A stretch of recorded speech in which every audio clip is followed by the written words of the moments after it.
Hello बच्चों, let us read this question. This question says, amongst the following, the maximum number of compounds which do not behave as Lewis acids are SnCl2, H3BO3, AlCl3, CF4, SiF4, SiCl4, CCl4, BF3. सो इस question को solve करने के लिए हमें जो की concept required है वो है कॉन्सेप्ट ऑफ लुईस एसिड्स.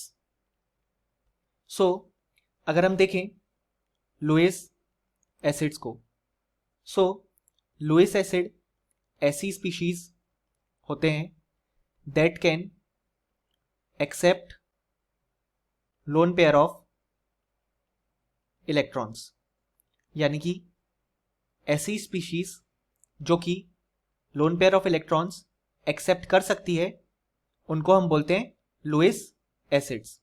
अब हम हमारे गिवन कंपाउंड्स देखेंगे. सो जो हमारा पहला कंपाउंड है वो है SnCl2. इसका स्ट्रक्चर हम ड्रॉ करें तो वो कुछ इस तरीके से हम ड्रॉ कर सकते हैं. सो यहाँ पे अगर हम देखें तो टिन के पास जो नंबर ऑफ इलेक्ट्रॉन्स हैं वो है इक्वल टू 6. 2 आए इस बॉन्ड से, 2 इस बॉन्ड से और एक लोन पेयर.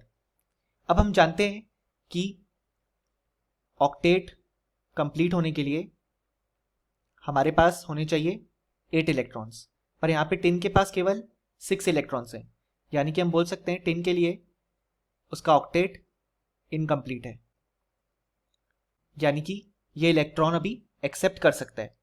सो इसलिए ये species as a Lewis acid act करेगी क्योंकि इलेक्ट्रॉन एक्सेप्ट कर सकती है. सो हमारे क्वेश्चन के लिए ये इनकरेक्ट हो जाएगा क्योंकि हमें बताना है कौन से कंपाउंड लुईस एसिड की तरह बिहेव नहीं करेंगे. सो ये लुईस एसिड की तरह बिहेव करेगी. देन नेक्स्ट है H3BO3. सो इसका अगर हम स्ट्रक्चर देखें तो वो कुछ इस तरीके से होता है. यहाँ पे जो बोरॉन के नंबर ऑफ इलेक्ट्रॉन्स हैं वो है इक्वल टू 6.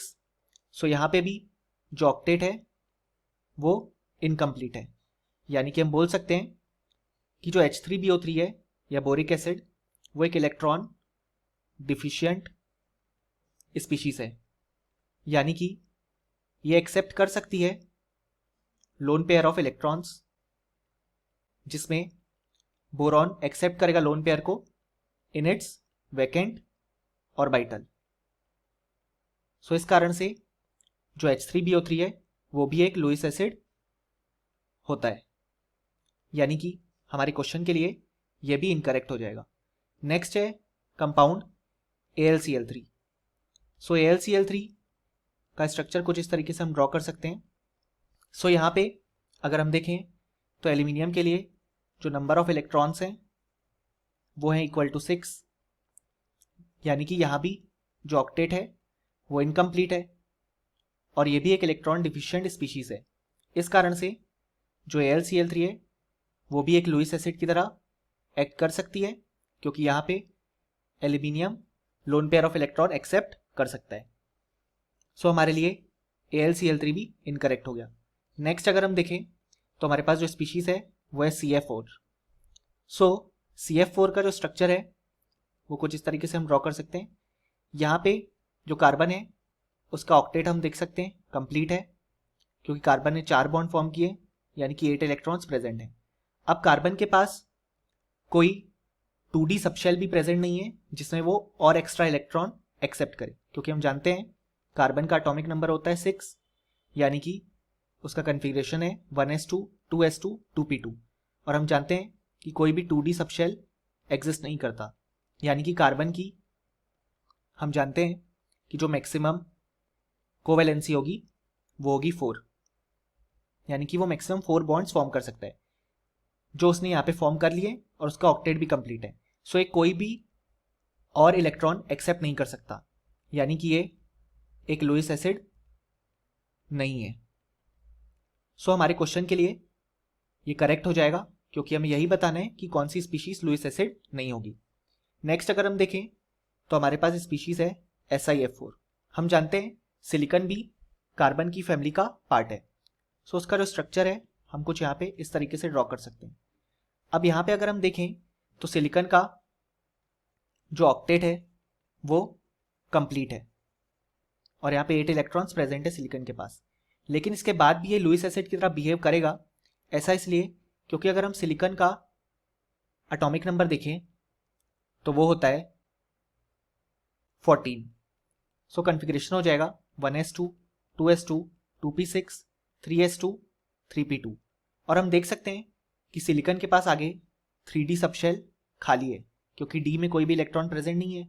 अब क्योंकि 3d सबशेल खाली है तो वो इसमें lone pair of electrons accept कर सकता है और वो आगे कंपाउंड फॉर्म कर सकता है और अपनी कोवेलेंसी भी इंक्रीज कर सकता है।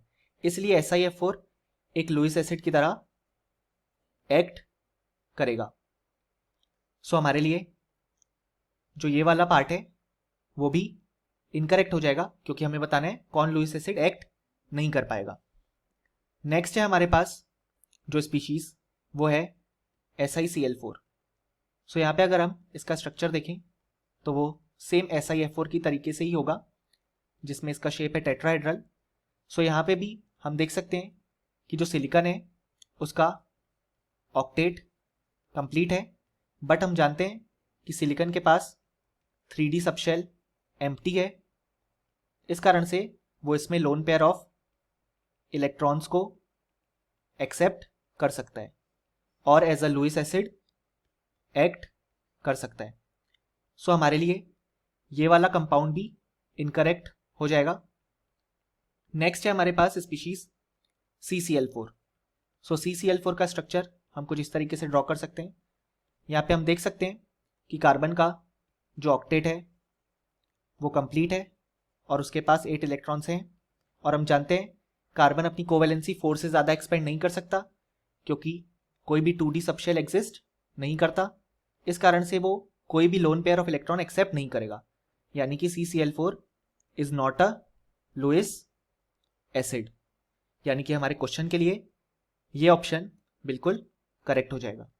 अब अगर हम हमारा लास्ट कंपाउंड देखें तो वो है BF3 जिसका स्ट्रक्चर हम कुछ इस तरीके से ड्रॉ कर सकते हैं। अब हम यहाँ पे देखें तो बोरॉन के जो नंबर ऑफ इलेक्ट्रॉन्स हैं वो है इक्वल टू 6, यानी कि यहाँ पे ऑक्टेट जो है वो इनकम्प्लीट है, यानी कि ये lone pair of electron accept कर सकता है जिसमें जो लोन पेयर ऑफ इलेक्ट्रॉन्स हैं वो बोरॉन के वैकेंट ऑर्बिटल में चले जाएंगे, यानी कि ये species as a Lewis acid act कर सकती है। सो हमारे क्वेश्चन के लिए ये स्पीशीज इनकरेक्ट हो जाएगी क्योंकि हमें बताना है कि कौन सी स्पीशीज लुईस एसिड की तरह बिहेव नहीं करेंगी, यानी कि हम देख सकते हैं कि केवल ये दो जो स्पीशीज हैं वो ही लुईस एसिड की तरह एक्ट नहीं करेंगी, बाकी सब एक्ट करेंगी। सो हमारे लिए इस क्वेश्चन का जो करेक्ट आंसर हो जाएगा वो हो जाएगा 2। Hope you understood it well. Best of luck.